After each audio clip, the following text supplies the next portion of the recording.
Good morning, good day, and good evening, ladies and gentlemen.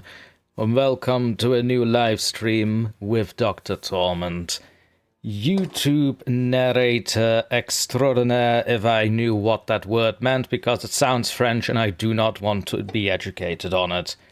Now then, what are we going to do today? So, sadly enough, this is more of an improv to live stream. I have not really planned what's going to happen today, so I decided to just make a casual hangout / live reading as we usually do. There's also a Q&A if you have any questions for me that spring to mind, within reason of course. I will not be divulging any private stuff as it is. And with that said, let's have a look in the chat and see who's already here. I thought I saw Isha and Duchess earlier. Kitty Cat, please, are you already starting? It's not been a minute. Please, leave the thing on the desk. You little chaos gremlin. Kitty Cat, don't. Never mind. Anyways, let's have a look who's in the chat here. Indeed, Isha and Duchess, hello and welcome. I see Cindy and Director Ethan, also welcome. Suburban Siren, who has made a lovely doll, who has crocheted a lovely doll of yours truly. They've been so... Oh, excuse me. Swallowing words here. They have been kind enough to show it on the Discord, so if you're not on the Discord as of yet, please visit the link in the description. Get yourself the open invitation. Come say hello. We have fun down there. Or Jinxie can always share the Discord link in the chat whenever she can. Who else was there? Oh yeah, no, come think of it. Jinx, our lovely moderator for today, and always, and forever and ever. And Kitty Cat meowing in the background again. Which one is it? Hello? Okay. It's one of these days, I think. Hello. How are you? Indeed. Yes. I know. Yes. He said what on television? Oh no. Oh yes, I know, it's terrible. Oh, did you hear that, Lilith? Your daughter is informing me that kitty treat tax has gone up. I know, I would also look shocked with an owl-like face like yours, but it's gonna be fine. You are not the one that has to pay it. Anyways, where was I?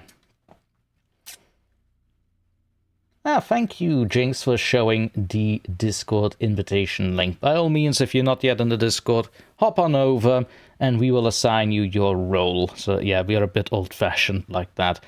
If you have not yet been assigned a role, just give it a wait. We'll get on it. Don't worry about it. But enough about me, let's talk about all of you. How have you all been doing? How's all been going on outside the asylum whenever I do allow you to breathe some fresh air? Also, hello, Mariba. Welcome to the stream. Mariba is one of the channel supporters. As a member, I believe. I have to look up the actual tier names again. It's been a while. I just really start memorizing this. It's your channel, Tommy. I know it's my channel, Inner Voices. I know. Leave me alone.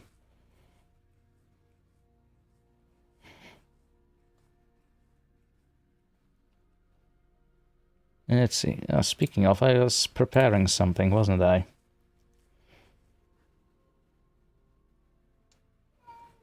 Ah. Are you there again? Hello, sweetie. Meow. And she disappeared. Okay. That's what cats do.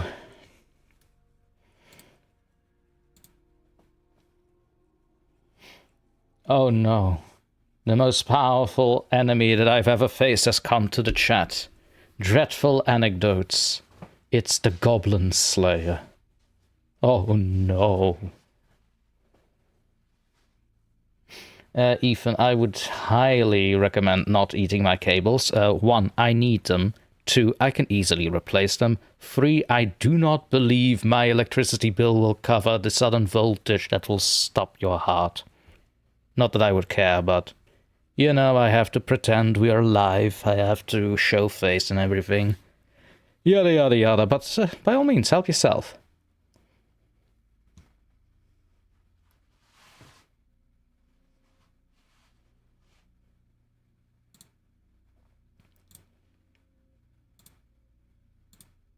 I should probably also talk about the Q&A. So the Q&A is basically what I always do in a live stream. It should be right above the pinned comment I put there about the rules.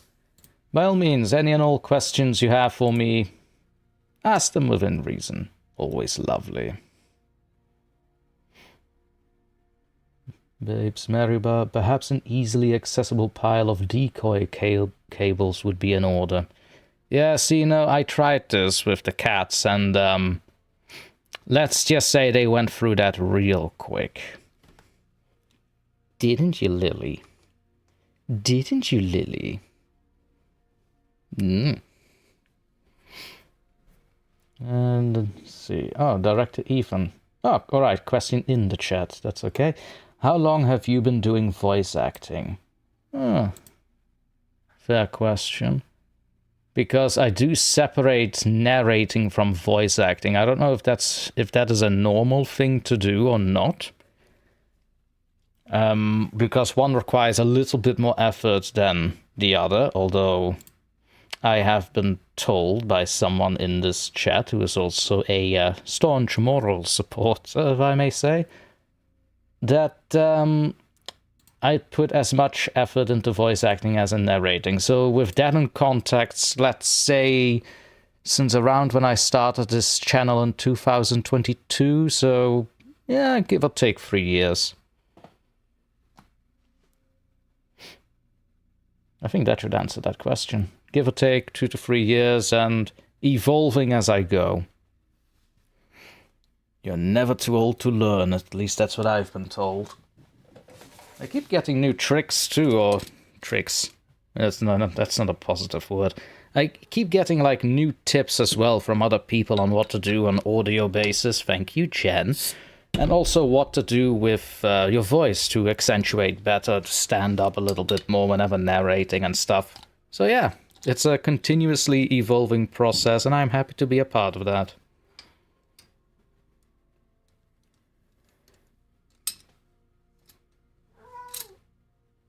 Are you back, kitty cat? Hello? I have to keep an eye on her. She's being a little frisky as of late. So the lovely cat you might be hearing in the background, that would be Vici. She is singing the song of her people. I have no idea why. To the best of my knowledge, it's not that time of year again. At least I hope. I'm very bad at keeping time, as everybody knows. Hello. Or if this is just one of her moods, like the kind of mood you expect from an animal that wants constant attention. Isn't it right, sweetie? Yes, now you're quiet, now you're on my lap, right? You wanna say hello to the nice people? No? Oh, I cannot say those words, Vici, no. I can't say that to the people. Shush. Time out, corner, please. Ooh. I should also say that she's a bit of a sociopath.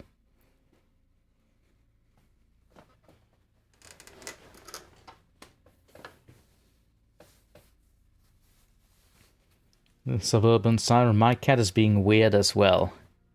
More than usual. Yeah, I think it might just be the time of the year where they get a little... No, not frisky, but just they want more attention. Because Lord knows in the summer that they leave me well enough alone, and I leave them well enough alone whenever I can help it. But then the end of autumn starts approaching, and suddenly they want to have attention. Oh, so much attention. We're talking about you, sweetie. Do you sense it? Is that why you're staring at me like a demon in the night? Yeah? Yeah, I know.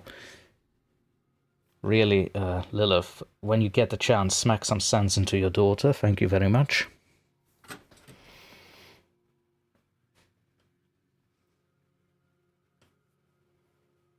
Director Ethan, were you ever into SCP content or horror content? The horror content is more obvious, but yeah, alright, so I get the question. Funnily enough, I was way more into SCP a few years ago, like before I started YouTube. But by the time I did start YouTube, I kind of had the sense that it's all been said and done already. Like, there's really nothing new that I can bring to the SCT, what the hell? There's really nothing much that I can bring on my end to the SCP table, if you will. I could go around and explain the different entities and anomalies in that universe, but again, it's all been done, and I don't want to repeat basically what people have already done. So I'm just sticking to fictional horror from creepypastas and Reddits. If I like them enough when I read them. I'm a bit of a picky one. Sometimes I do get submissions. They get automatically narrated by me. I will not judge anyone for that. Everybody is free to submit me a story. I will not criticize. I'm not that kind of a person. Lord knows that I am getting anxiety whenever I am sending one of my writings to people.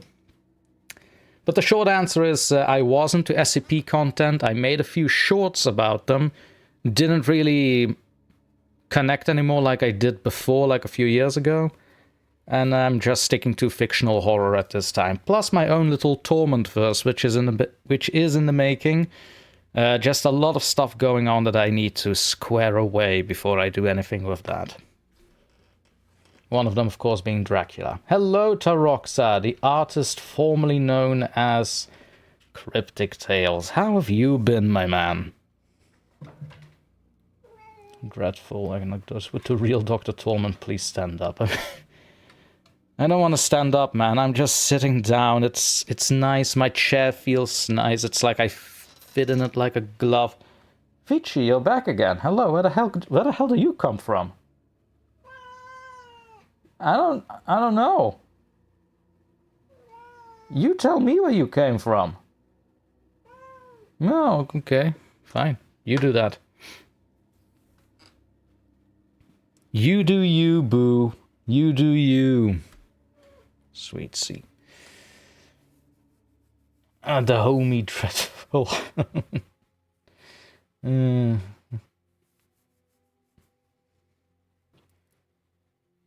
Dreadful Anecdotes doing. I think that's Tuta Rocks. Okay, gotcha.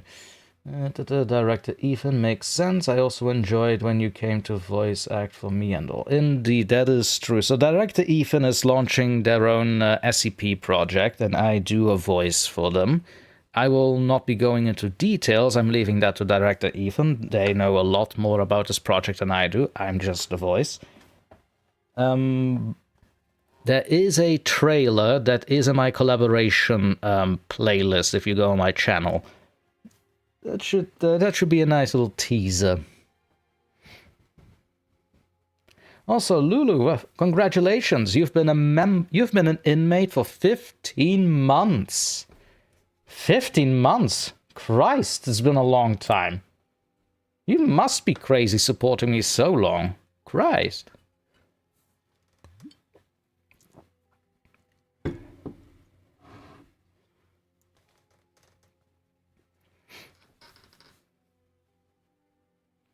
Also, it's been a while. Actually, Lulu, it's been a while since I last saw you on the live stream. Is that true, or were you here the last time too? I have terrible memory. Oh, so terrible memory. I know. Shoot me.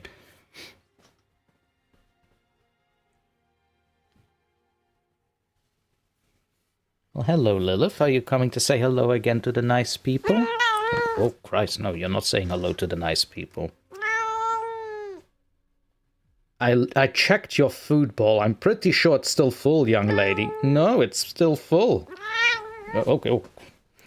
Aggressive.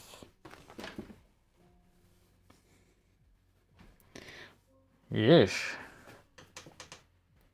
So that's a common occurrence to my live streams, by the way, for any new people. Sometimes the cats like to be heard, and depending on the mood, they make all kinds of lovely, lovely little noises in the background.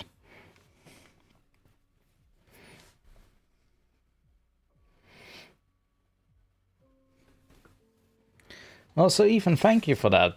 I'm a good voice actor. Would it surprise you if I said that I hate my work? I don't know, maybe it's just something amongst creators, I don't know.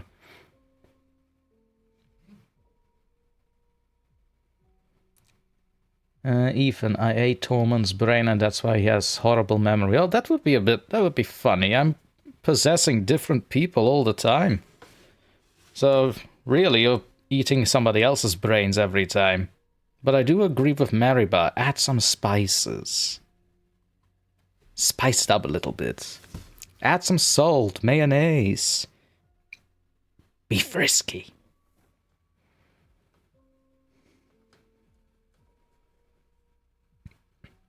Right, Ethan, that's why it tasted bad. I mean, come on, man. You should know. If you do not add the spices, you do not have the flavor. Duh.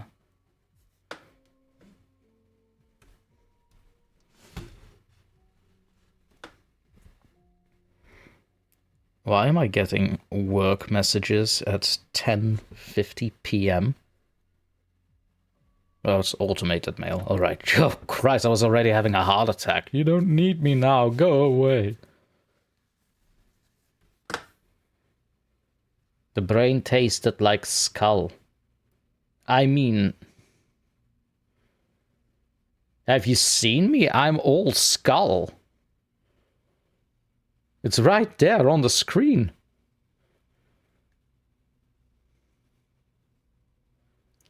The real Taroxa. Don't talk about mayonnaise. I am hungry. You heard it, everyone. Nobody is allowed to talk about mayonnaise. Mayonnaise is outlawed. The word mayonnaise should not be uttered or written down in the chat.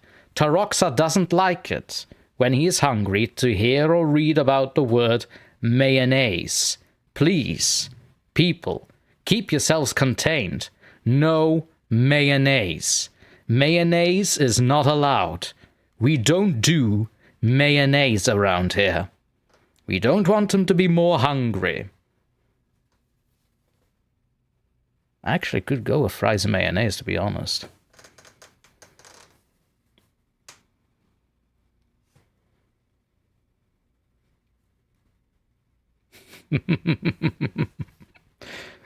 You're right, Taroxa.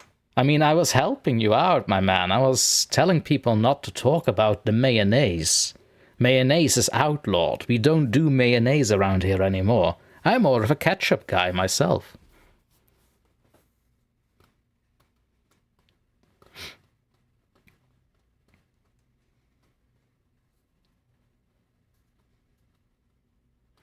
Oh, Mariba. Brainonaise. Yes. Ethan, I'm more of a mustard guy. Yes! Yes, bring out all the condiments. Are you hungry, Taroxa?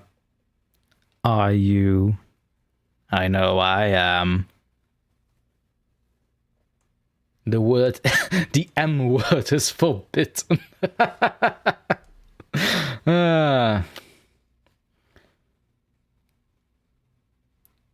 What word are we talking about there, Taroxa? Mayo? With a naze? Mayo? A certain egg-based condiment?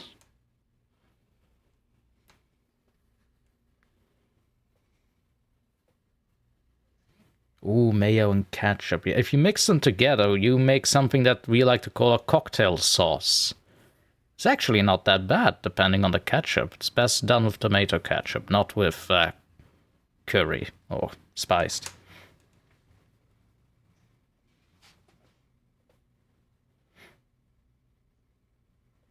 Suburban Siren. So for some reason, I have been cursed to be super sensitive to spicy food. Well, that's a bit of a problem because my entire diet is about peppers. So, yeah, I don't think most of you would be welcome in my household if that's the case. Director Ethan, another question, because I'm curious. Did you ever have any other sonars before the skeleton? No, I did not. So, mainly when it comes to the DrTorment character, or a bit of a funny story there, actually, I never really thought of it to make a persona around the channel, like Eldritch Lich and cosmic horror, Lovecraftian type of stuff being involved. Like, I never really went into that much thinking. But then Creepyface, another narrator who's very talented, I tagged him in the last community post, please check him out. Yeah, he did something on Twitter. So when I was still active on Twitter, I need to reiterate, because I really am not anymore, or ever was, it's just for promotion. What I was saying. So Creepyface basically made a post on Twitter X, where he asked anyone who replies to this post, I will create I will generate an image for you based on your channel and personality. Now, mind, we didn't really know each other back then. I just happened to come across his Twitter there, and I thought to myself, why not? Let's have some fun. And he came back to me, generated 2 images, not this one that I'm currently using. That is current DrTorment, but if you look at my old videos, the old notes section of story videos, you'll see that there is a different image used, and that's actually the image that Creepyface made. There is another one, but sadly I lost it. But it's basically the same, a skeleton and a white lab coat, but I went more with the darker lab coat and the vest. I don't know, something of a militaristic... There's something militaristic about it that I kind of like. If I had the old picture, I would definitely show you, but the true veterans in this channel know that I've had around this time of year, I had a major crash out with my laptop and a lot of files got deleted. Video, imagery, everything. Everything just got deleted from my laptop. I basically had to reboot it. Luckily, it has not happened again, but that is what happened. So that's the story behind that. And then when he showed me that image, I basically decided, well, let's see what I can do with it in a narrative way. Let's see what I can write up myself. And poof, DrTorment, the character, was created from that. A visual inspiration from Creepyface and my own twist to it as to how I perceive it. Because I was never really satisfied with just being a lich. Of course, and me being a very big fan of Lovecraft and cosmic horror, basically went with Eldritch Lich. Yes, much fun. And that's the entire story behind the Sona. There is a lot more lore. I do have a character sheet somewhere.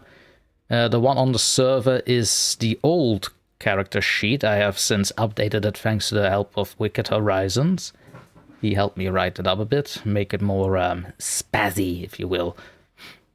But to anyone that's interested in reading that, do send me a DM in the Discord or tag me in the Discord, and I'll be happy to share it.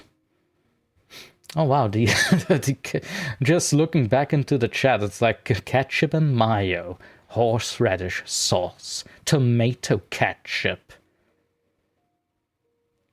Director Even, should I get Twitter? I've heard it's decent, but I used Blue Sky. You should get Twitter X only to promote your stuff. Do not engage in any goddamn community, because it is... it is something. I really should not... I actually feel a little detested that I actually mentioned Twitter X as a part in this story. I cannot tell you how much I hate it. That's why I'm only on there minimally and only to promote videos with certain hashtags, and that's about it. And replay, what am I saying? Reshare posts of other narrators if I come across them, but do not use it as in how you'd use Instagram, for example. Please do not, it's complete rot.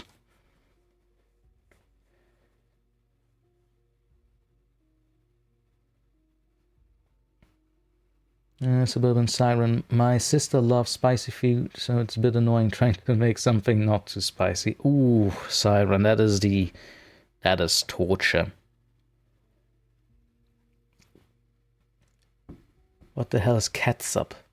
Mariba. Oh, catsup. Oh, wait, catsup. Isn't that a Simpsons reference? I feel like that's a Simpsons reference. Then again, it might as well be an actual thing. I don't want to get. I'm gonna guess it's an American thing, and they have all kinds of weird stuff over there. Taroxa. See, me knowing Dr. Torment for about 2 years now. Oh wow, is he like, to use a cup of, what is it again, mate? Beer in every comment, and just your personality is linked with it. Oh yeah, the whiskey glass, you mean, Taroxa.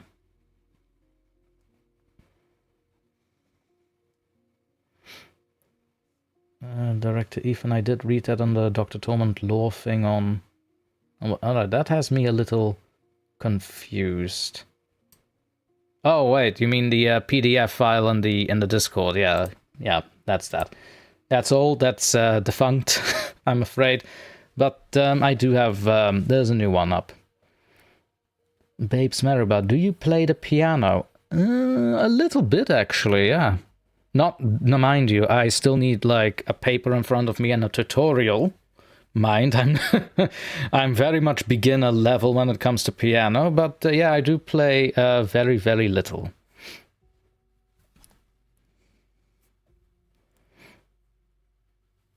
Babes Mariba, it's an actual thing, but I don't know if how it's different than ketchup. I think it's a brand thing, right? Like to avoid copyrights. To avoid copyright or something like that? Or is that an actual... Do they actually use cats and catsup? I need to know now. I need to know. Also, Mariba, if it interests you, also a little bit of violin. But that's even worse than piano. Like, I'm not good at either of them. I hesitate to even say beginner's level. I'm not even there yet. But I can play it. I can play if you just leave me alone and don't breathe down my neck. There you go. That's the one. Real Taroxa, can you play the Titanic theme? Absolutely not. I hate that movie. So much. So overhyped.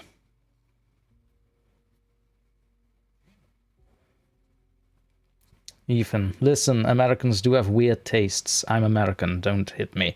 Well, no promises there, Ethan. I mean, I automatically hit the colonials whenever I can, but I'll think about it. I'll keep it in mind.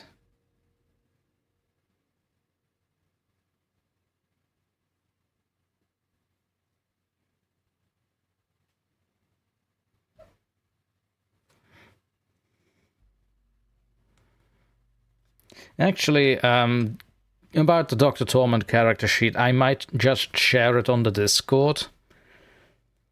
In the Tormentology channel after the live stream, though.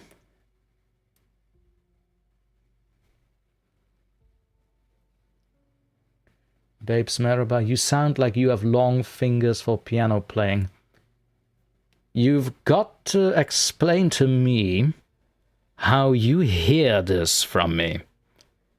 I need to know. This is the Shining level of... this is Shining levels of detection here. I'm curious.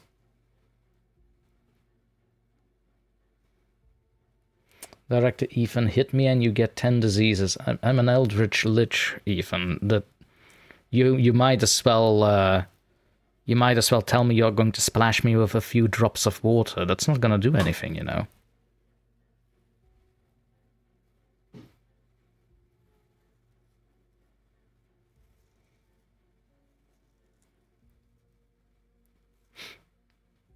I just hear it. Oh, okay. See, this is what I mean. Mariba here, she has the gift. She's got the shining.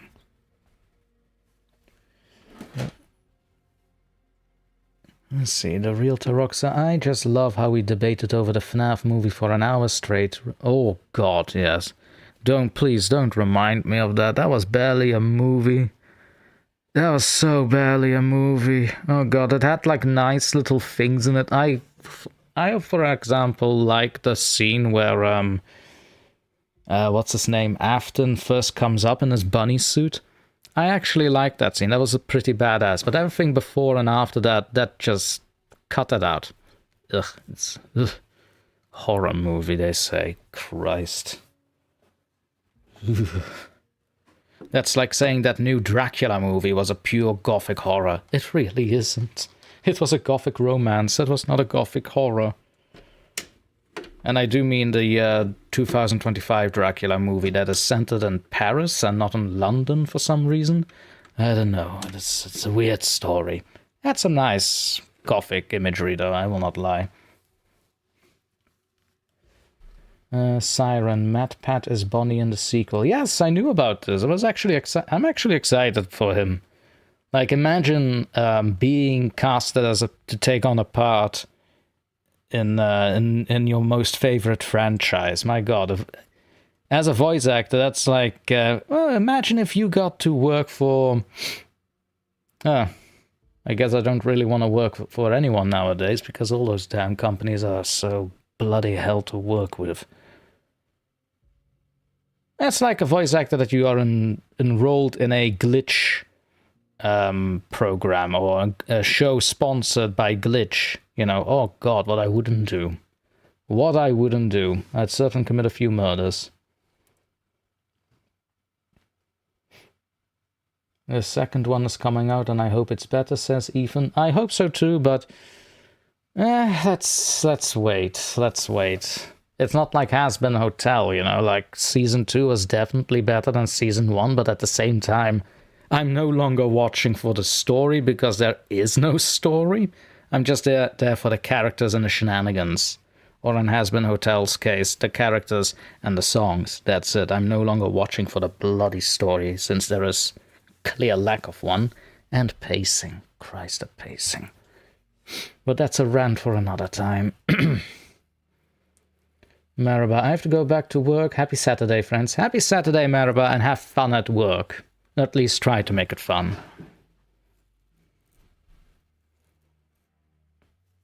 Suburban Siren first cameo and then a full rule. The bro really scored. Yeah, he really did.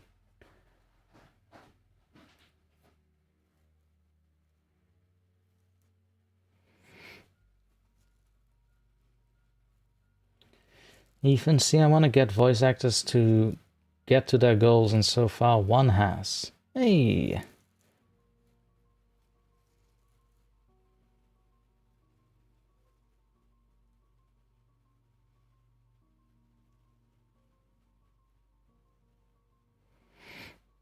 Did Jinxie wait to ignore me? Yeah, no, I'm not ignoring you. I'm just not seeing how it's relevant to the conversation, Jinxie, that's all. I don't like slander on my chat.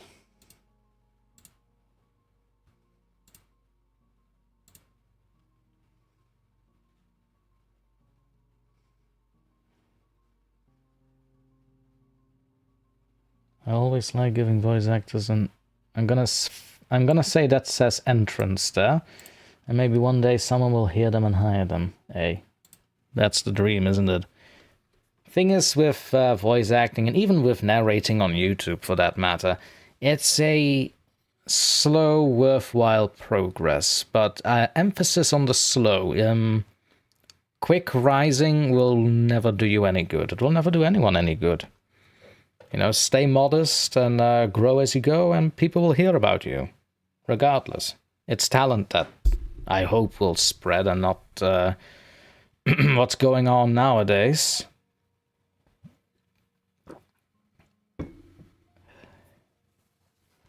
Director Ethan, hey, I have a hope and a dream. Good, good. Have that hope and dreams. Lock on to it and build up to it.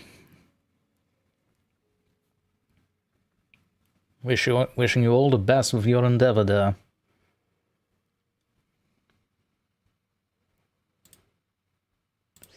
Let's see. Let me see, is there something to read that is not all too long? Because live reading is fun and all,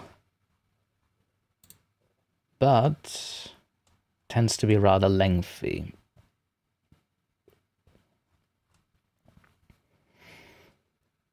Oh, here's a nice shorty one.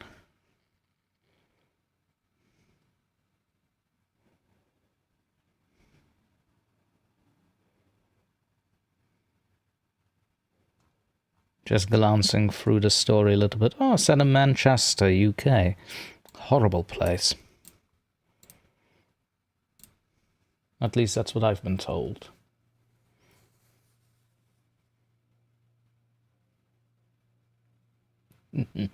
Alright, Ethan, you have a good one. See you next time.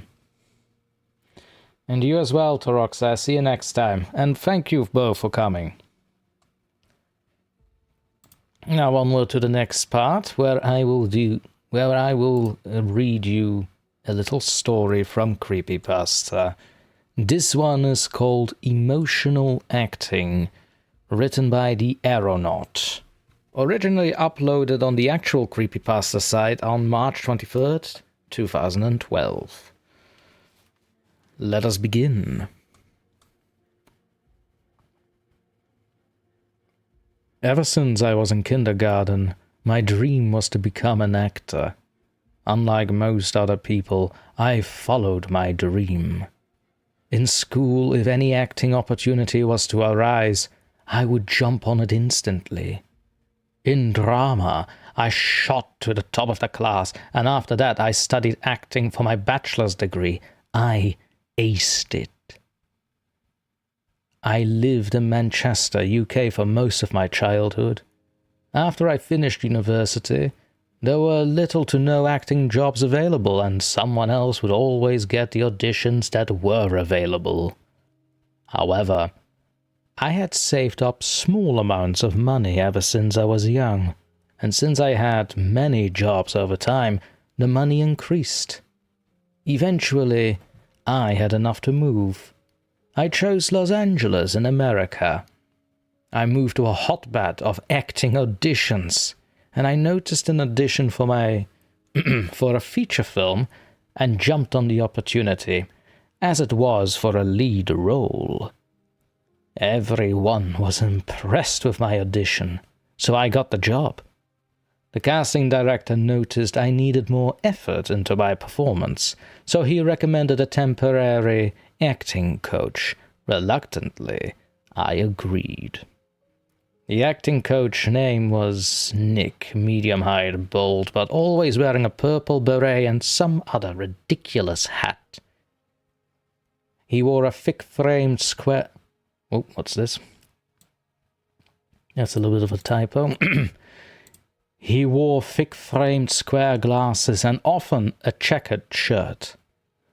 Shouting was his trademark. Whenever I forgot a word or stuttered, he would convolute into nothing short of a rant.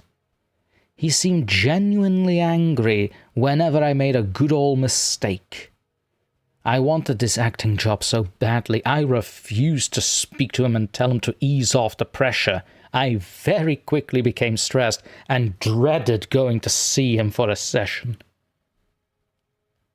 After a few more sessions, we moved on to emotional acting. It's basically learning how to cry on cue and expressing emotions vividly. He attempted to teach me, but I couldn't. The way most people cry is through remembering an extremely sad event that once happened in their lives. But I lived a generally happy childhood. My grandparents died before I was born, and my mother and father lived happy lives without ever speaking of divorce. When I couldn't cry on cue after several tries, Nick's anger was stronger than I'd ever seen it. He tipped over several chairs and upturned surrounding desks, even punching a dent into a nearby metal mesh. He said to me, "We were so close, and we had to reach this dead end." He added, "I've never failed before, and I don't intend to now. I don't like doing this, but you leave me no choice." I left the session in confusion. I had no idea what he was talking about, but now I figured it was time to tell the film director I wanted to discontinue these sessions, as it was getting too much. Next week, after shopping for groceries, I swung my house door open and sighed in the doorway. I walked over to my phone to call the director, but as I went to pick up and dial, it rang. Confused, I picked up the phone. I remember the exact words that were said. Wesley Thomas, it's Manchester Metropolitan Police. I'm sorry to tell you we discovered a homicide in your parents' house. I'm sorry. Your mother and father are dead. The sessions discontinued. Nick was never arrested, as there was little evidence against him. But to this day, at least I can safely say I can cry on cue.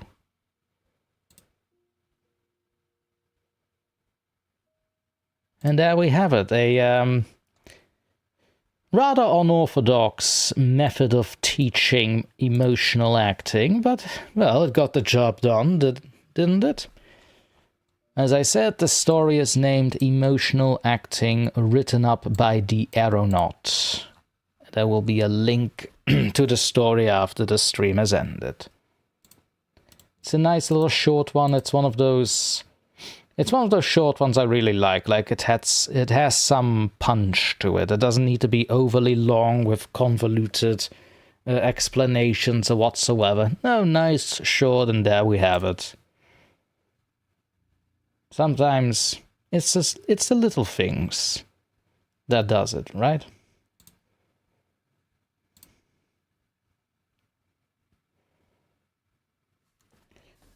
Thank you, Lulu. Thank you, Duchess.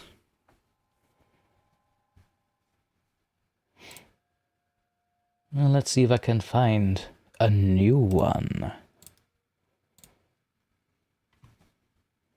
Mind that this stream will also not be too long. I'll definitely clock in at least 2 hours, but beyond 2 hours I probably won't make it because my sleep schedule has been also, let's say, rather stupid. It's about 11:18 p.m. where I'm at right now, which is Belgium. So, yeah, I'm not gonna make it up until 1 a.m. or something like that, but happy to stay so long as I'm awake and not too tired. At least 2 hours fully. Oh, that's a nice title. Ooh, but that's long. Oh god, that is long.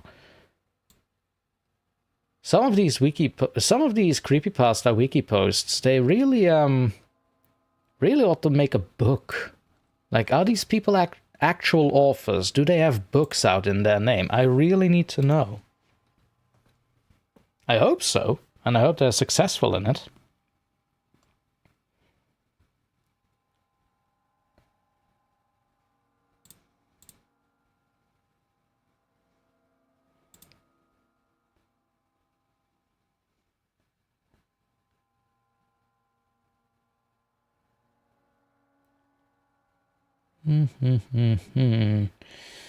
What are you?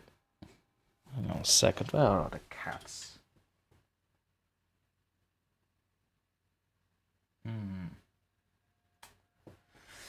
Cats are being very quiet. I do not like this. Oh my, is that Ronan? Is that Nightmare Ronan I see sneaking in from the back? Well, hello there, Ronan. How are you doing? How have you been? It's been a minute.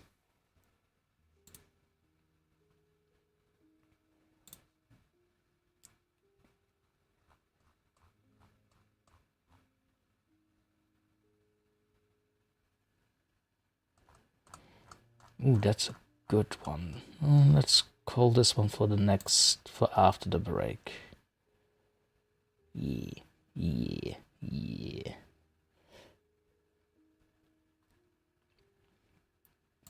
Now, for now, how about a little bit of a classic? I think a classic.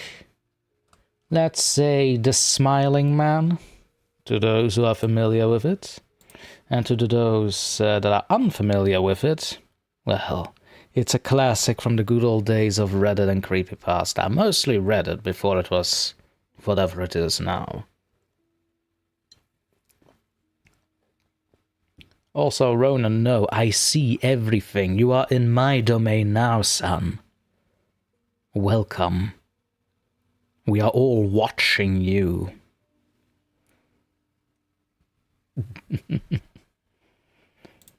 Oh, that reminds me. Before I'm going to read this, there is something I did want to show you all. I did say something about Has-Been Hotel earlier. And Isha, who is a recurring artist, made me something today, and I'm going to share it. Just uno secundo.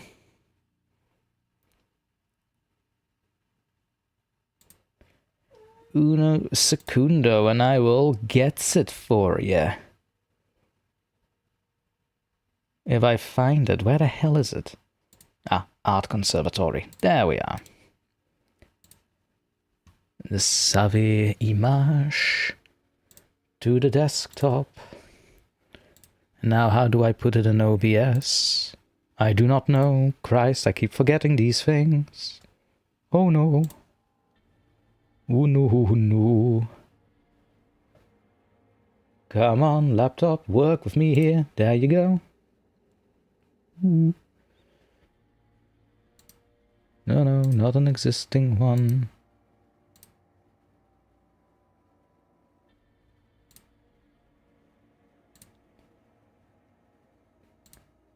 So, a little bit of context. Has-Been Hotel. I'm a huge fan of the character Vox. Especially now in Season 2 that has ended a few days ago. Good lord, the aura this man possesses. Whew. It's a good thing I'm not as big as a mimetic threat as he was. Because, my god, you all would be so... Well, there's a word for it, but let's be polite. YouTube loves child-friendly streams and all that. Where is the thing now? Come on. Come on. So I've been absolutely gushing about this Vox character. So what did Isha decide? Well, Isha thought, hey, Torment, what about... She's French, by the way, so I'm going to put on a ridiculous French accent. And she was basically like, hey, Monsieur Torment, Dr. Torment, how about I make you Vox, huh? And I was like, how the hell are you gonna make me Vox, huh? Well, I do it like this. And poof.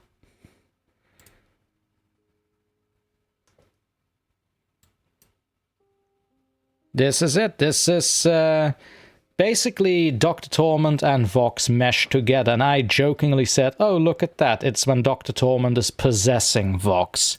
And now I'm absolutely going with that. Yes, I will be leaving this in the stream for the remainder of the day.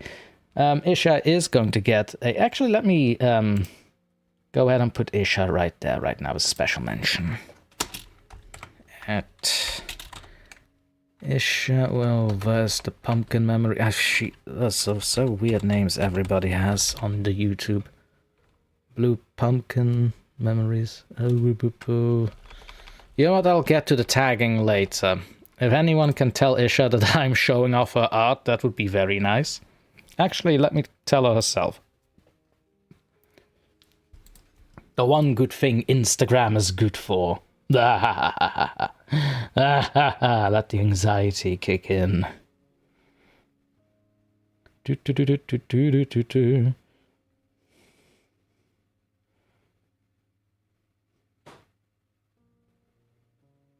I'm showing your Vox /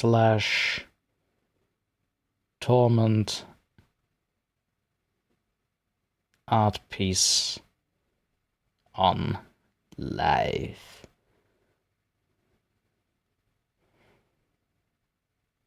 Now let's see if she's going to step in or not.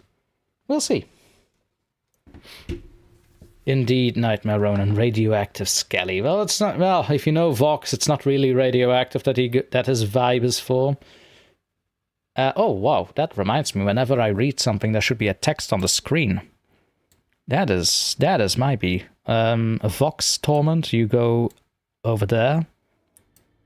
Thank you, because I need room for my. I keep forgetting to put on these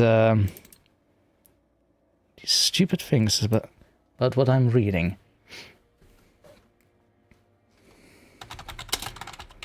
I forgot it the last time too.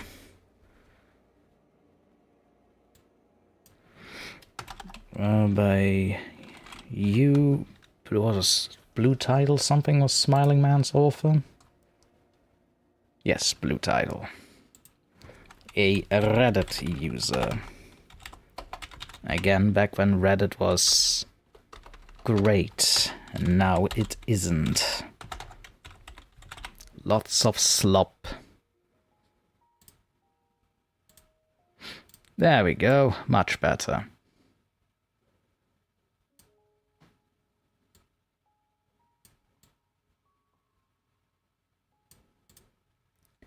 There we are. As I said, next story up is going to be The Smiling Man by Blue Tidal. Whether or not this is an actual sighting of something that this man is supposed to be, or completely fiction, that is something that's up to debate for as long as this post has been around, which would be about 13 or 14 years by now. No idea. But without further ado, The Smiling Man. Oh, what happened? Where is my thing? Don't do this to me, laptop. I will throw you out of my window. There you go. That's a good laptop.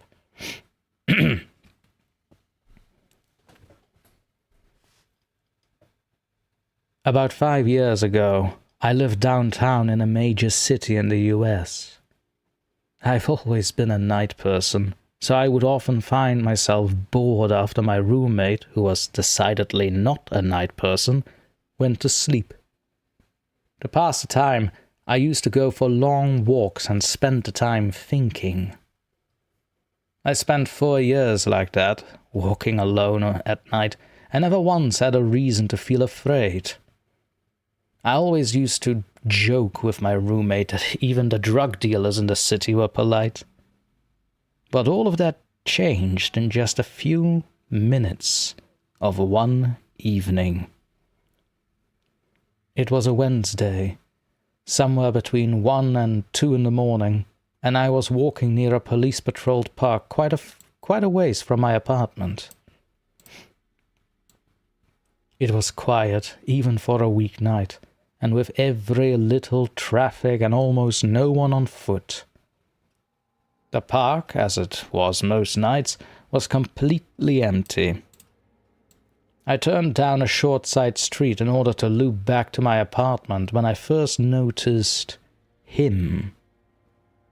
At the far end of the street, on my side, was the silhouette of a man dancing. It was a strange dance, similar to a waltz, but he finished each box with an odd forward stride. I guess you could say he was dance-walking, headed straight for me. Deciding he was probably drunk, I stepped as close as I could to the road to give him the majority of the sidewalk to pass me by. The closer he got, the more I realized how gracefully he was moving. He was very tall and lanky, and wearing an old suit. He danced closer still until I could make out his face. His eyes were open, wide and wild, head tilted back slightly, looking off at the sky. His mouth was formed in a painfully wide cartoon of a smile. Between the eyes and the smile, I decided to cross the street before he danced any closer. I took my eyes off of him to cross the empty street. As I reached the other side, I glanced back. and then stopped dead in my tracks. He had stopped dancing and was standing with one foot in the street, perfectly parallel to me. He was facing me, but still looking skyward, smile still wide on his lips. I was completely and utterly unnerved by this. I started walking again, but kept my eyes on the man. He didn't move. Once I had put about half a block between us, I turned away from him for a moment to watch the sidewalk in front of me. The street ahead of me was completely empty. Still unnerved, I looked back to where he had been standing to find him gone. For the briefest of moments, I felt relieved, until I noticed him. He had crossed the street and was now slightly crouched down. I couldn't tell for sure due to the distance and the shadows, but I was certain he was facing me. I had looked away from him for no more than 10 seconds, so it was clear that he had moved fast. I was so shocked that I stood there for some time staring at him, and then he started moving toward me again. He took giant, exaggerated tiptoed steps, as if he were a cartoon character sneaking up on someone. Except he was moving very, very quickly. I'd like to say at this point, I ran or pulled out my pepper spray or my cell phone or anything at all, but I didn't. I just stood there, completely frozen, as the smiling man crept toward me. And then he stopped again, about a car length away from me, still smiling his smile, still looking to the sky. When I finally found my voice, I blurted out the first thing that came to mind. What I meant to ask was, "What do you want?" in an angry, commanding tone. What came out was a whimper. "What?" Regardless of whether or not humans can smell fear, they can definitely hear it. I heard it in my own voice, and that only made me more afraid. But he didn't react to it at all. He just stood there, smiling. And then, after what felt like forever, he turned around, very slowly, and started dance-walking away. Just like that. Not wanting to turn my back to him again, I just watched him go, until he was far enough away to almost be out of sight. And then I realized something. He wasn't moving away anymore, nor was he dancing. I watched in horror as the distant shape of him grew larger and larger. He was coming back my way, and this time he was running.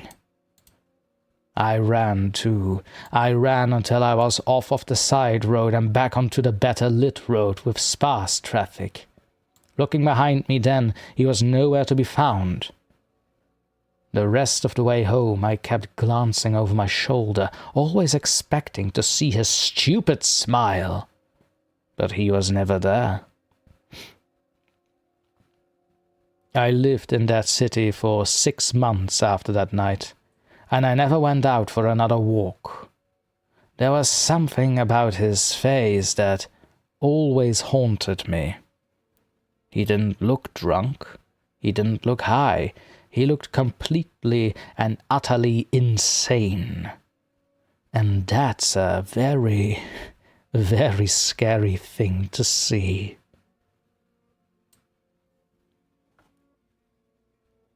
Et voilà, The Smiling Man by Blue Tidal on the Reddits. Yeah. I can put that away now. There we go. Personally, also one of my favorites when it comes to Reddit posts, because, you know, it's Reddit. I don't know if I've already shown it today, but I really, really do not like Reddit. But there are some classic stories on Reddit that I will always enjoy. the smiling man being among them. Also, hello, Alley Cat. Welcome. Welcome to the stream. You've just arrived as I ended the story of the smiling man from Reddit. Lulubelle Vox Torment. yeah, I mean, basically. I like to say Torment Vox, but it rolls better off the tongue.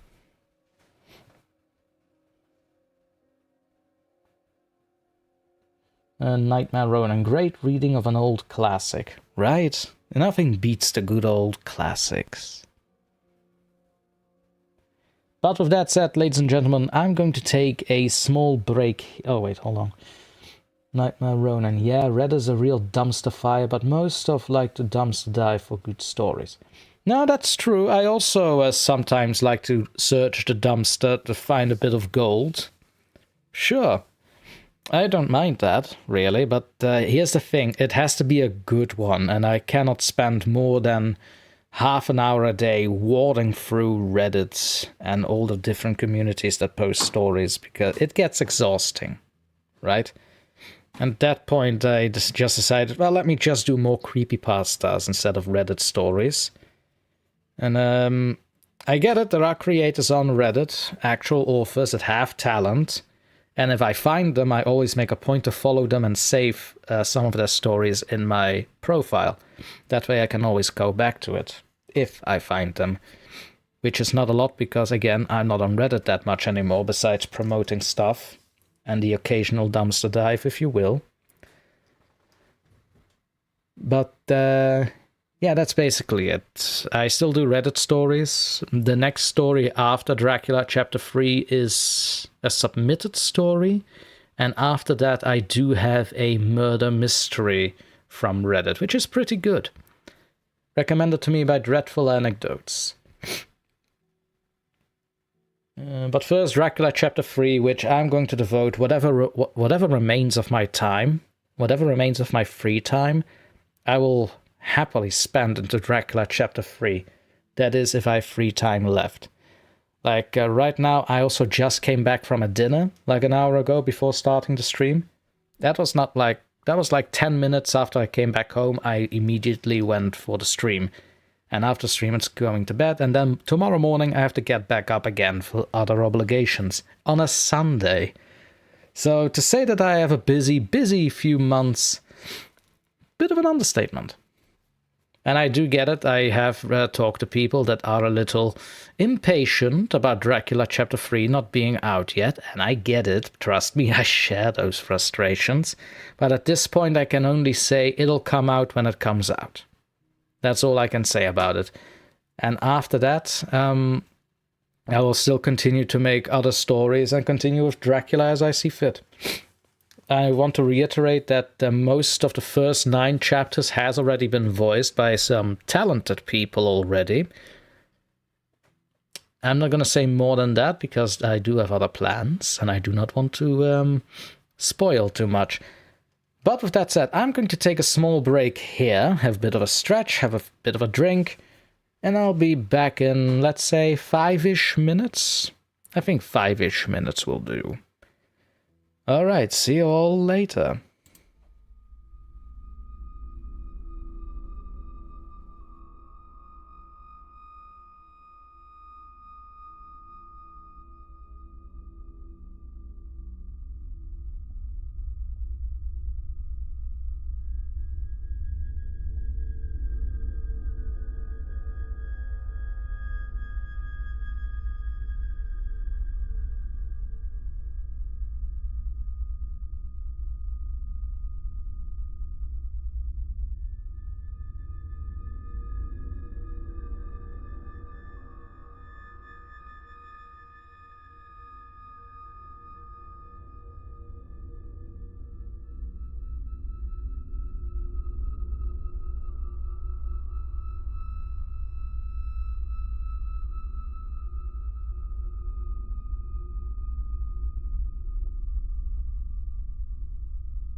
And I have returned. Thank you for waiting, everyone. I just had a sudden call I had to make, so sorry if that turned out a little longer than expected. Where were we? Ah, right. I was doing a live stream. Hello, kitty. You're back. Seriously? Now you come back? Hello? Yes. What up? This is about your food. You have 3 bowls of food. You lot have 3 bowls of food. They're filled to the brim. Yes, wet food. Actually, have you... Just a second, guys. I need to check the princess's food stores here. Come along, Beachy. Let's have a look.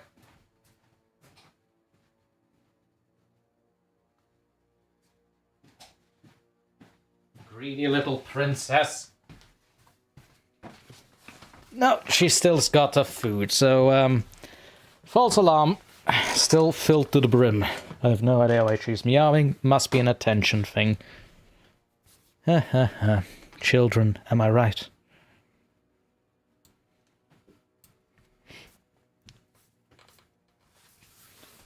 Ali, it's never enough for the cute fuzzy. No, it really isn't.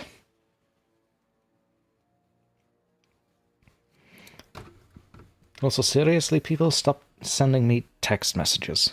There we are. Like, text messages at almost midnight. Christ, barbarians. Are you back? Hello? Wanna be on my lap? There's a room.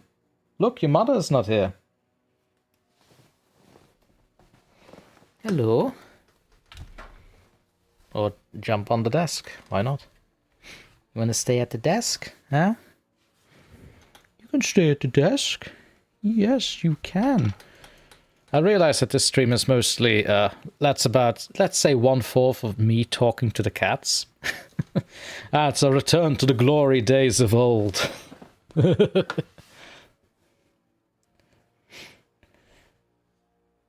Lulu, the princess wants attention. Good lord, doesn't she?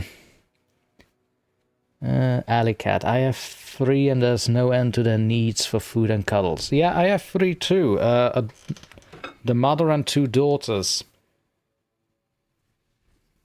Isn't that right, sweetie? You don't have to worry about a thing about food and love and shelter and stuff and silly little things like taxes. No, you don't.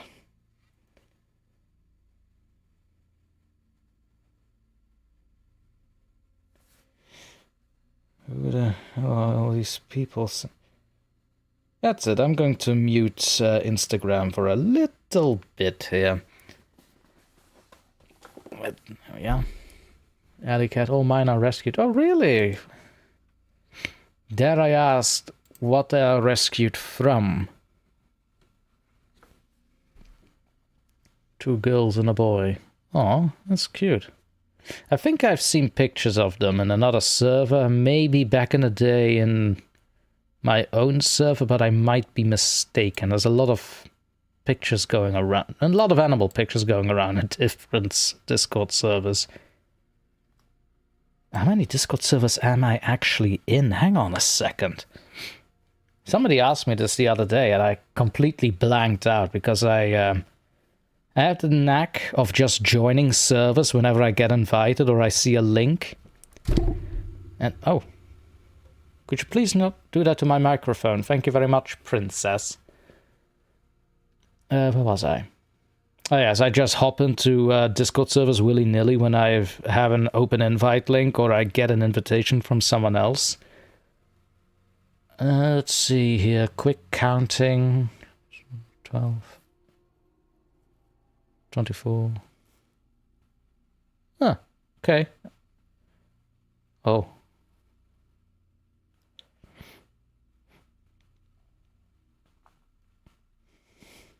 Ah, yes. Okay, so I'm in 56 servers.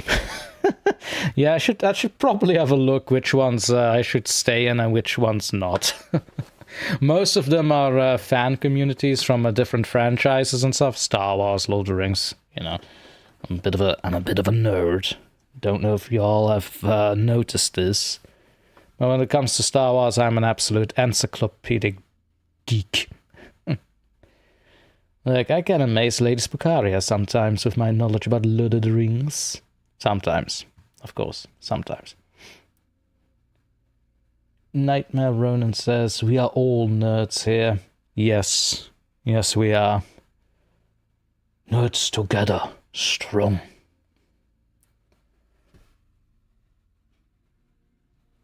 Two girls and a boy. Alley Cat, yep, I'm sure you've seen them in a few servers. One of them from the pound, one from the side of the road, and one out of a trash can. Oh, that's sad. Well, I'm happy to see that they have a good home with you, Allie.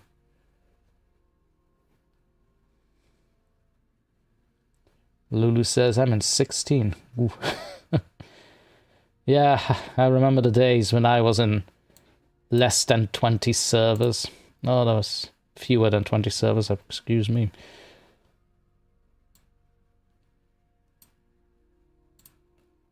Some of mine are true crime. Yeah, I never really got... No, I get the genre. That's a lie. I get the genre. I know why there's an interest in it, but nowadays it just feels... I don't know. Like, it doesn't do anything for me anymore when it comes to true crime stuff. I don't know exactly what it is. I don't know how to describe it. It's less... It's gonna sound weird and stupid, but it's less interesting to me, despite it's actually happened. Like, I know it's a weird thing to say, but I guess I'm not really looking at it from an entertainment point of view, you know, because it's real life stuff. I cannot look at it from an entertaining point of view. I get it why people would find it entertainment and why it is interesting to follow, but it's not really for me. Excuse me. Alley Cat, lol, that's impressive. Lady knows a lot. Yeah, I know Lady knows a lot. She and I are actually hate watching Rings of Power as a hobby. It's, well, it's not really hate watching Rings of Power what we are doing. What we are doing is we put on Rings of Power, and while Lady wants to hate watch it, I'll pause it every 5 minutes and explain in detail why just a scene on why it's just a costume in a certain scene is wrong. I'll explain this to you for about 20 to 30 minutes, as in what is the lore in Tolkien's universe compared to what I'm seeing on the screen. Trust me, you do not want to hate watch something with me that I actually like. You do not want that at all. Lulabelle, I like watching true crime programs. Oh yeah, those are nice. House of Jen, for me it's more about history. Yes, Jen. It's real life, it has happened, it's actual part of history, like, even if it has been recent, you know? Let me have a little look at the Q&A. I don't think the Q&A has ever been used to submit questions in so far. Like, there's been one time it's been used like a little bit, but that's because Jinxie was spamming it. The Nightmare Ronan stories. How do you hate watch something? That doesn't make sense. Well, here's the thing. So, me and Lady absolutely hate Rings of Power. So for us, it's like watching a comedy, watching a parody of things that we like, which is Lord of the Rings and Tolkienology. And we watch it to be entertained still at how mind-numbingly stupid the people are behind this show and how the promotion actually went. Like, we actually laughed when watching a few clips on how they promoted Rings of Power, and there were these TikTokers explaining what they liked about the show, and They were not even talking about the books. I believe one of them even said that they never even read the books, that they were not interested in, but because one of their favorite actors is in it, that's why they watch Rings of Power, which I can get, but also kind of stupid. Why are you here promoting a show if you're just watching it for one frickin' actor? That's stupid. And I will say it again, we hate watch it to entertain ourselves. It sounds strange, it's weird to explain even, but it is. I think Lady just likes it that I rant a lot. Yeah, I think she genuinely just likes it when I just pause the screen and go like, they do not have short hairs. It has been explained why elves don't have short hair, and they certainly don't all have red hair, because that belongs to the bloodline of Maedhros, which is a defunct bloodline. It does no longer exist. Now I can go on and about how Toriel has red hair and she's in The Hobbit and all that, but I consider that fan fiction. This is an insult. And trust me, that is a rant that will go on for 20 to 30 minutes. I do not know how she enjoys that, but she does. It took about 2 to 3 hours just to watch the first episode, because I kept pausing it. I was just ranting about certain scenes. Nightmare Ronin. Gotcha. I like to call it watching a train wreck. Yes. Like a train wreck, yes, but you also comment on why the train wreck is doing the wrong things. Christ. I'm gonna send her a message. We should really watch Rings of Power again. Yeah. It's been a while, though. It's been a few months, 4 to 5. It's been a few months since we last watched it, though. We might have to rewatch it. God.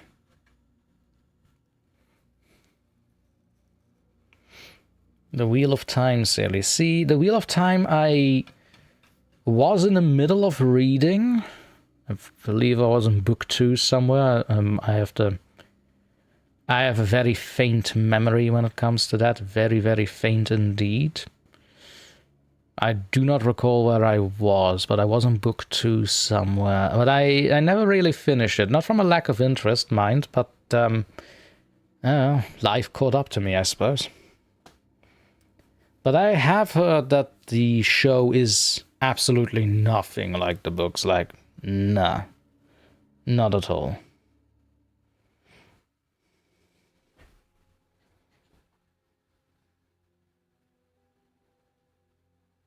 House of Jen. Yes. One of my fondest memories, says House of Jen, is you reading about dwarven history when someone mentioned not being familiar with it. Yeah, see that. Yeah, I do not remember what the context in this was. Again, I have a Lilith. I'm sorry, the mother cat Lilith is taking a stance as if she saw something. Like one paw up, ready to hunt. I'm a little concerned now, because there shouldn't... If it's a spider, by all means, sweetie, eat it up. It's all yours. I don't mind.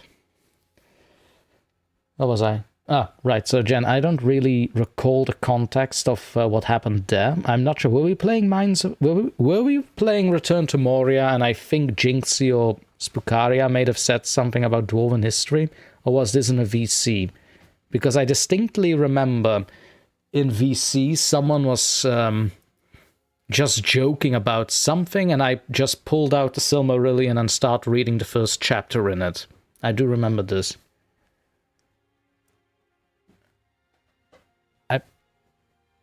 Hey, what are we doing?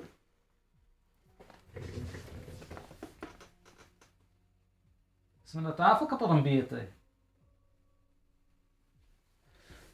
Ooh, rare Dr. Torment speaking Flemish moment. Ooh. Alicat, I read the books and so did my sister. We ripped that show apart. Yeah, basically what I do with Rings of Power. House of Jen VC. Oh yeah, was a VC. I think that actually was that, right? Like that I basically took out the Silmarillion and I was reading about the creation of the dwarves, so that why they are not allowed to cut too many trees from nature, and that is why the Ents were created. Was it that? I'm vaguely recalling this stuff. Again, my memory scrambles. It's a big jigsaw puzzle. Alleycat, just like the remake of Interview with a Vampire, they were just destroying the base of the book in this remake. Yeah, see, Interview with a Vampire, never read the book. I'll be the first to say it. Never read the book. I was familiar with it through the... was it Brad Pitt that played the vampire in the old movie? I want to say yes. The old movie with Interview with a Vampire. I watched that one, but I never really read the book. But I'm going to put that on my list, actually. Lulubelle, you'll have to read that again sometimes. I'd love to, and I'd love to narrate Lord of the Rings stuff on the channel if I could, but, because, trust me, there are a few cool horror moments in Lord of the Rings. If you know the Barrow Downs in the first chapters of Fellowship of the Rings, that is nightmare fuel. Let's see, Tom Cruise plays Lestat. Yes, Tom Cruise plays Lestat, but I thought Brad Pitt played the other vampire. Again, not good with names.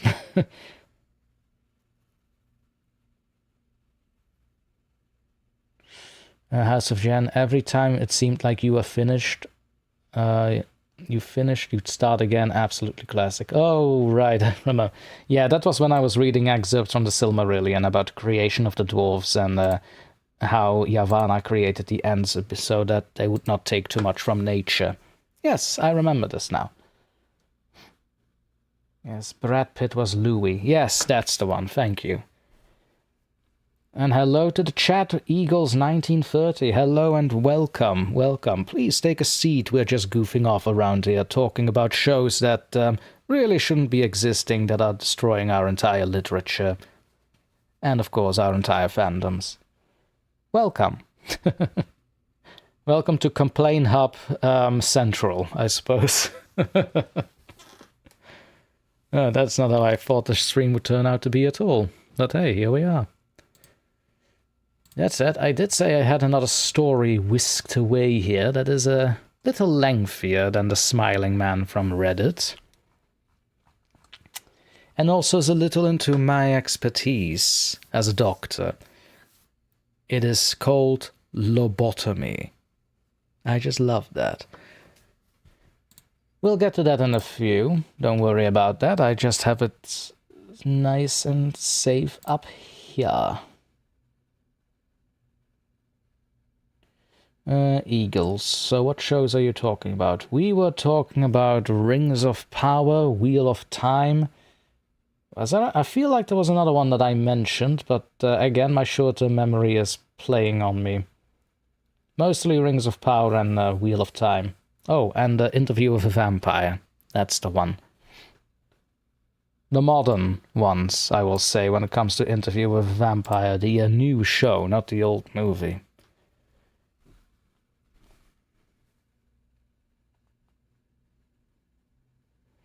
I believe there was also some talk about Five Nights at Freddy's before the break. Ugh. Oh, the nightmares. Just to clarify, Eagles, this is not a channel that usually criticizes shows and movies. Each their own interest and personal taste, of course. That's just a hangout stream with some live story readings as well here and there, which I will commence into shortly. Little sip.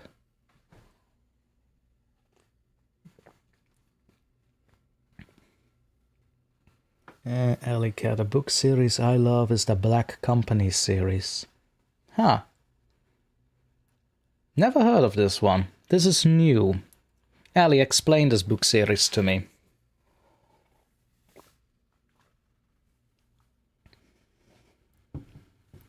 I'd love to learn more. The Black Company. Ominous.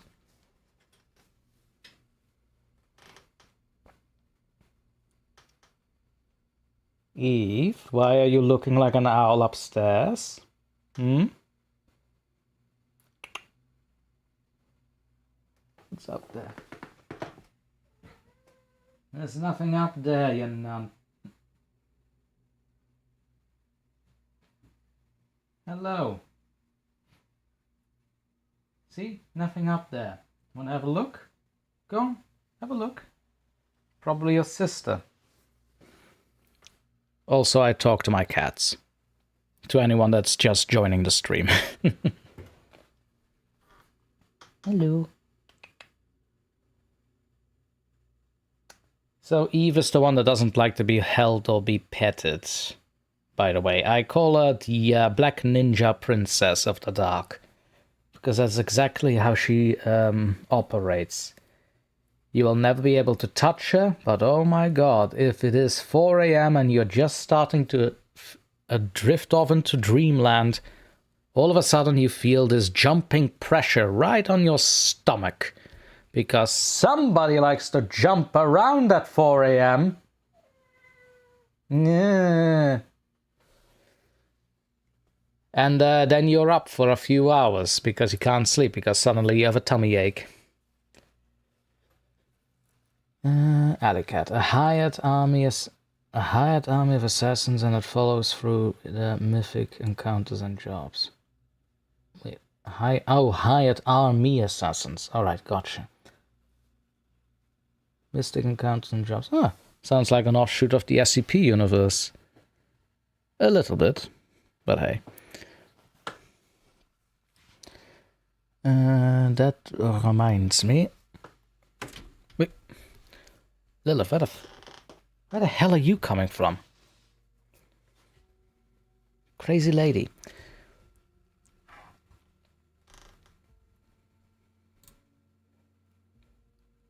Let's see, what was I about to do? Oh, right. Let me just prepare the next reading for your lot. Because that is what we do around here.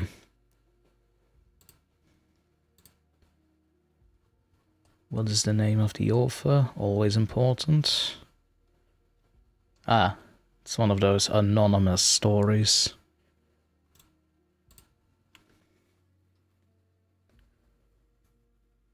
Yeah, it's one of those anonymous stories.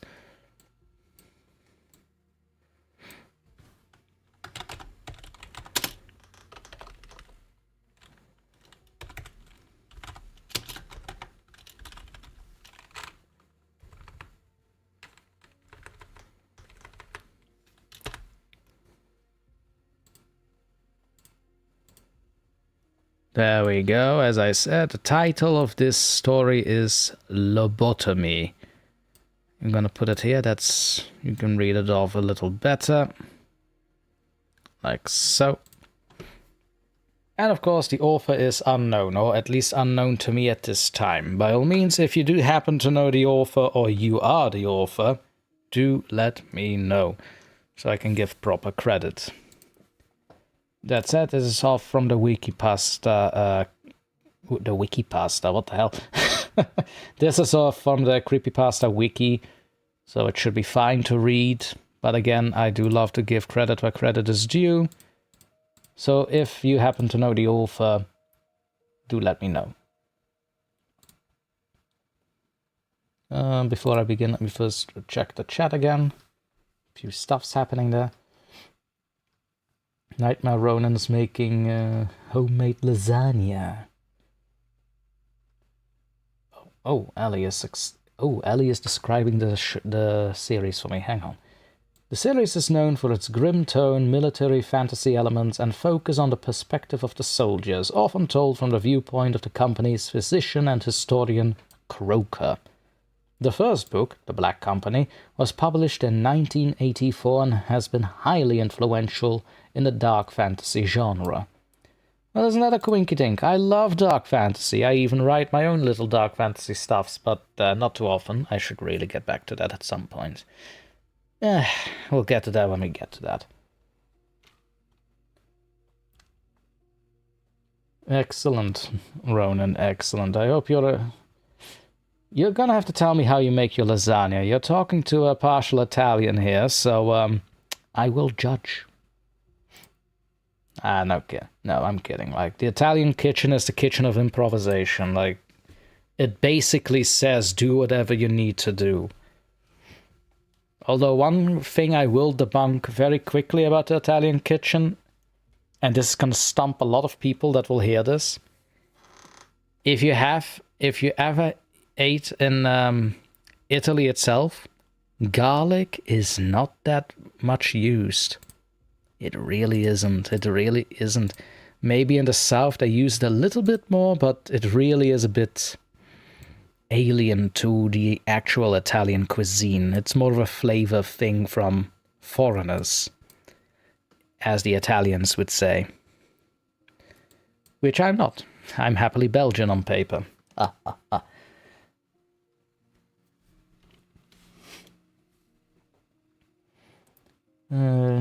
Jinx, except he criticizes me and my Italian food all the time. Well, because what you make is no longer Italian food, Jinxie. Oh yeah, Alicat, it's true. Like, yeah, you can love your garlic, don't get me wrong. I'm not going to judge you for using garlic, right? But if you're going to say garlic is an quote-unquote Italian condiment or a must-have in Italian cuisine, it really isn't. It really, really isn't. That said, let's continue on with the reading, shall we? Lobotomy by author unknown. A neurological procedure consisting of cutting the connections to and from the prefrontal cortex of the brain. Name: Ward Wilson. Diagnosis: schizophrenia. Wilson was diagnosed with schizophrenia. It is a mental disorder that inflicts hallucinations, although the horror may feel unmistakable credible as it possesses your mentality and sinks its demonic teeth into the pulsing lobes of your brain. Wilson had been experiencing terrifying representations of our malicious world of which would torture this... What the hell is this? Alright, from the top. Wilson had been experiencing terrifying representations of our malicious world of which would torture his interpretation of what was real and what was horrifyingly fictional with the ability to transport itself into reality. He was repeatedly hospitalized during and after several schizophrenic events, eventually resulting in a duet of suicide attempts. The troubled teenager could not say, fuck my life enough to compensate for this curse of a miserable state of living. But this story is not about Wilson's schizophrenia. It is about his latest treatment. Lilith, please, no, I'm trying to read here. I need to screen. A lobotomy is a form of psychosurgery and a method of neurosurgery with its procedure consisting of severing the prefrontal cortex of the brain. The anterior lobes would be separated with a result of a practically universal solution corresponding to one's defective mentality. Such mental illnesses include anxiety, depression, and numerous other neurotic behaviors with an absence of classification within the early 20th century. Especially schizophrenia. The inception of lobotomies originated in 1935 by two Portugal neurolog... I'm gonna redo this. The inception of lobotomies originated in 1935 by two Portuguese neurologists named Dr. Almeida Lima and Dr. Antonio Egas Moniz. Their first techniques of performing lobotomies consisted of drilling holes into the sides of a patient's brain, followed by the insertion of a knife. This allowed the neurosurgeon to disconnect the lobes while the blade would scrape and swipe beneath the patient's facial expression of agony. And then, 10 years later, a new method emerged into the neurosurgical world. Another intrigued neurosurgeon named Walter Freeman began performing lobotomies with an ice pick from his own kitchen. The sharpened rod would be inserted into the patient through the eyelid and would slowly progress into the patient's skull until the desired cortex was severed. It was faster, easier, more efficient. But no one can know that for sure. Lobotomies have been discarded as a medical procedure since the introduction of... Oh wow, that's a medicine. Since the introduction of chlorpromazine. Until now. Wilson Ward encountered an Italian neurosurgeon, quote-unquote, who was willing to assist him in curing his schizophrenia. His name was Dr. Antonio Lombardi, and he had performed a total of 62 lobotomies within his office. He would have performed many, many more lobotomies than a mere 62, but the majority of the candidates were extremely skeptical of the procedure. Lombardi's quote-unquote office was an underground facility of unknown origin. It was dark and desolate with that feeling of trembling terror that our bodies are more than capable of producing. The walls were of cold and cracked concrete, the dampened tiles of the ceiling had begun to fall to the ground, and the floor had been stained with darkened blotches of blood that was still wet and smelled fresh with its sour scent of previous procedures.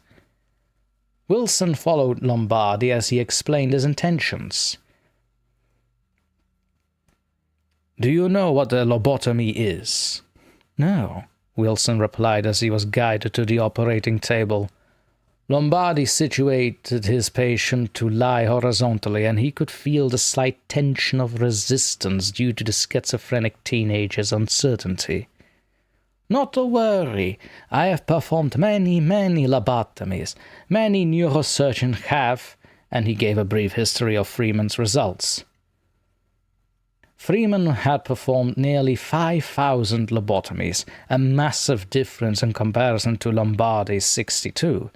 But what Lombardi neglected to mention was the 50% rate of success. In 1941, Rosemary Kennedy, sister of the former President John F. Kennedy, was lobotomized to change her rebellious actions.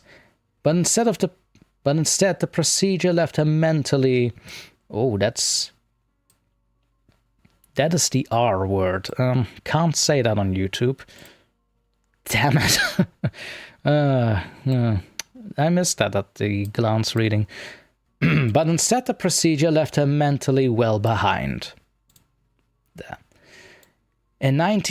Actually no, not even that. Catatonic. I think, yeah, catatonic would fit better. But instead the procedure left her mentally catatonic, or I don't know, something like that. You get what the word is, I'm not allowed to say it out loud. In 1953, Anita McGee was lobotomized after experiencing postpartum depression, but instead her mental existence became questionable as she was resorted to mental institutions. In 1960, Howard Dully was lobotomized in an attempt to alter his defiant personality, but instead he became institutionalized whilst battling drug addictions. In 2009, Wilson Ward was confined to the operating table as the wooden legs creaked and wobbled. He immediately felt the back of a shirt absorb a warm liquid. Sweat? No, it was a goddamn splatter of blood from the previous patient. Lombardi began to strap and tighten the restraints upon his body. He applied his weight upon the belts as the strips of leather and polypropylene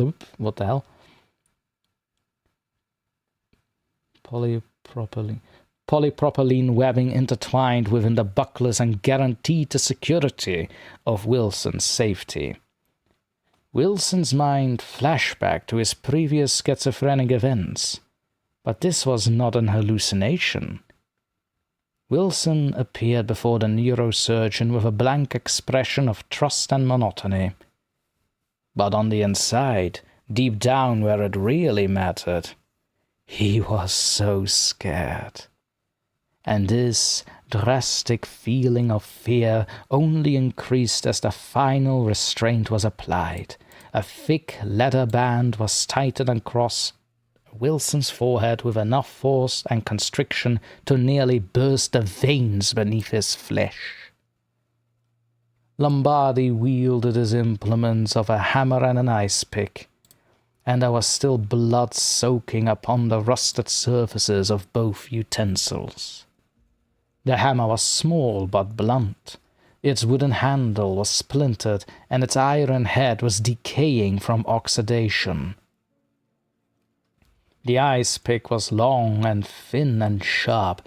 It appeared as though it had recently been used to ascend upon a mountain of frozen crap. I can say crap, but I cannot say the S word. YouTube is funny like this. But I can't say the F word, so that's fun. And the blood. Both the hammer and the ice pick were still glistening with a slobbering drench of salivating blood, and then a single declarative sentence deemed its existence to Wilson's attention. "Get me the fuck out of here!" But it was too late. The rusted point of the ice pick had struck directly beneath Wilson's left eyelid. The neurosurgeon gently jiggled and jimmied the implement deeper and deeper into his patient's eye socket as the blood began to spit itself from the point of entry. The blood dribbled down the side of Wilson's face as his flesh vibrated with the chill of vulgar fear and the pain of hell. "Please, hold still," Lombardi requested as he leveled his vision with the ice pick. The constrained body attempted to squirm as the squirting blood continued to squirt in rhythmic streams emerging from the ice socket. "Please, hold still," Lombardi repeated. The tone was more stern and forceful, but his patience and composure were still applied. And meanwhile, the ice pick was halfway within Wilson's skull as the patches of rust tore the inside of the eyelid in addition to the delicate eyeball itself. The cornea, pupil, iris, lens, they were all soaked in blood as it pooled within the eye socket and overflowed upon Wilson's screaming face. "Please hold fucking still!" The hammer struck the ice pick hard and immediately buried itself beneath Wilson's eyelid another inch or two in response to the strike of the hammer. The echoing of the metal clattering upon each other was simultaneous with the corrosion of Wilson's awareness. His vision had been bloody and distorted, and now the effects of severe confusion had intensified as parts of his brain matter ejected from his nostrils. Lombardi was unaware and uncertain if he had successfully severed the prefrontal cortex. The patient's brain was literally spilling from his nose, so Lombardi figured he had fucked something up. Lombardi adjusted the ice pick and scraped against the contacted brain. Every swish of the wand and flick of the wrist resulted in additional brain matter emerging like bloody mucus from a diseased sneeze as it dribbled down upon Wilson's upper lip and made an entrance into his mouth. Although it was not Wilson's primary priority, he still took note of the sick and bitter taste of his own brains. And as for Wilson's other senses, he heard his own screams of terror secluded within the operating room. He only swirls of blood and flashes of light consume his degrading vision. He felt the searing pain of a rusted ice pick being thrust beneath his eyelid and deep into his eye socket, and scraping away his brain in a brutal and medieval attempt to cure his schizophrenia. Wilson spat and sputtered the brains from his mouth between his piercing sessions of screaming and managed to utter an audible demand. "Get me out of here!" A surprising relinquishment of which was adjacently present with his pain. "I've almost got it." And then there was another strike of the hammer. An enormous ejaculation of Wilson's brain shot from both his nostrils. It was blue and bloody as the thick liquid oozed with a sickening slime of murkiness. And this was when Wilson's untouched eyeball instantly glazed over a cloudy gloss of hopelessness. Lombardi removed the ice pick and revealed an eye socket of which was converted into an overflowing pool of blood and brains and bit of rusted metal and pestled remnants of his eyeball. And amidst his right eye of blindness and his left eye of mutilation, Wilson managed to produce one last line of dialect. "Get me the fuck out of here." And then he began to mentally tumble into an endless rabbit hole of a coma as the pupil of his right eye dilated to the size of a quarter. Lombardi began to cry. He unstrapped his patient and could only cry in a depressive state of mind as he pulled the unresponsive vegetable from the operating table. Wilson landed with a thud upon the floor and was dragged across the office as he smeared a flowing path of blood whilst approaching a mysterious door within the office of Dr. Lombardi. If it was the exit, Wilson didn't give a shit. His life was fucking over. And as Wilson was continued to be forcibly immobilized by the bloody collar of his attire, Lombardi remained deep within a depressive state. He had failed the procedure and had been left with an innocent and comatose honest conscience. He felt the guilt corrode his unstable emotions with each sob that coexisted with the long strides of which slowly progressed Lombardi and Wilson towards the door. Wilson could not hear, he could not see, he could not feel, and he could not smell. But if he smells, the pungent odor of death would have been rapidly approaching his nostrils as the vicious sense of the deceased would have become increasingly revolting. The door opened, and Wilson was tossed into a room of which revealed the source of the smell of Lucifer's own crap. The chamber had now collected a total of 63 bodies that processed the deaths with blood and maggots and putrefaction as the cadavers had begun to rot and liquefy from their bones. Lombardi wiped his tears and left smears of blood upon his facial expression of depression. But it was okay. He would just have to try again. And there we have a Lobotomy by author unknown. Yeah, a bit of a stumble here and there, a lot of cussing that I did not see when I was perusing over the text, I will admit, before. But an interesting story nonetheless.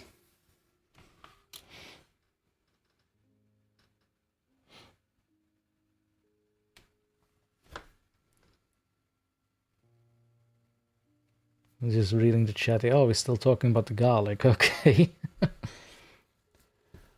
Maybe one day I will be able to travel out of America. I highly recommend it, Siren. Highly recommend it.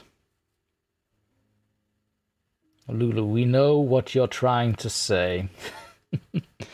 Yeah, again, I don't mind certain words being blocked by YouTube. I get it. But it just comes across as so unneeded and silly, especially in context that it is a fictional story, you know? But that's just me. I'm just Dr. Torment. I just ride on YouTube's currents, as it were. That said, we have passed the... Yeah, despite the censorship. The censorship, Ronan... Thank you for telling me it was good, by the way. The censorship, Ronan, that was entirely by me, because I had to. But you may have noticed at the end of it, I couldn't give two craps about it anymore, about censoring every single line. That was just stupid.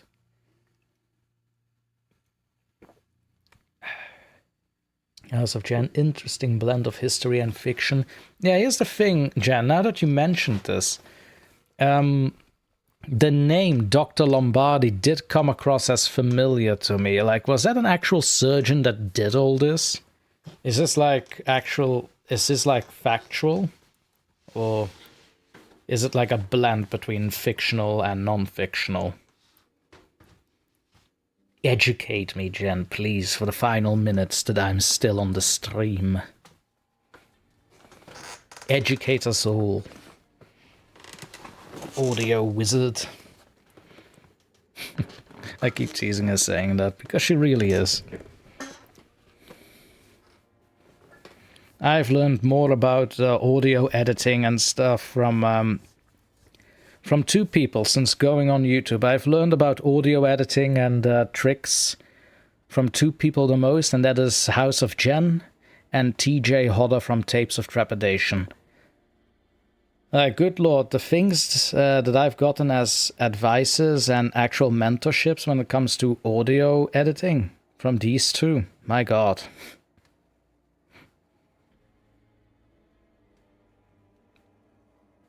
Alicat, cussing works as an expression, but overuse is vulgar.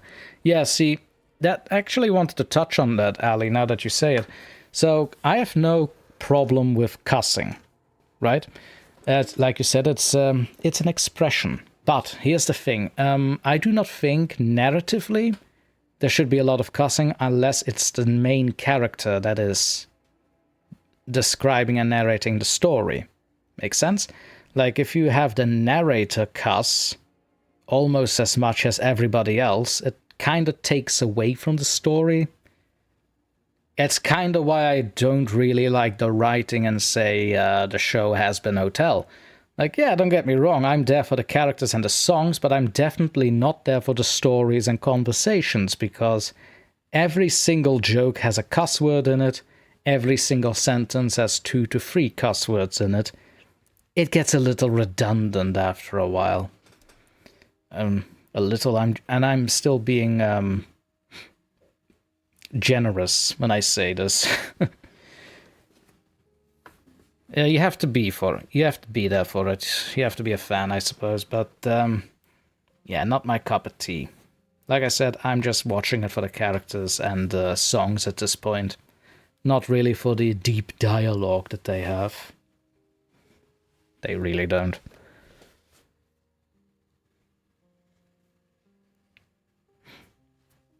Alicat, I like TJ as well. Yeah, TJ is a buddy of mine since... God, how long? I think I've known him since about half a year after I started doing YouTube narrations. There was a particular story of him I wanted to narrate, so I got in touch with him on Reddit. And he said, well, no, I'm actually doing the story and somebody else, and we don't want it to divert the audience too much from us. But here is this other story you can read of mine. The story is, let me have a look. Christ, name. Ooh, come on, it was one of my first collaborations. Well, no, not really collaborations, but TJ is also one of the first people I actually contacted to be like, hey, can I read one of your stories? I'm a very shy person, or at least I was. If I still was as shy as I was back then, I wouldn't be doing live streams. Let me tell you. That would have been an absolute no-go.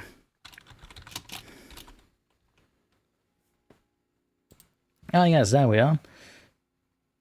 So the story that I was allowed to read by TJ is called She Won't Stop Screaming. I will put in a link in the chat right now for those curious to have a listen. Here you go. Link by yours truly. Alicat, it shows a lack of creativity if that's your fallback. I'm assuming you're talking about the cussing in dialogue there, Ali. So yes, I do completely agree with that. I don't really mind cussing, but keep it to 1 or 2 characters.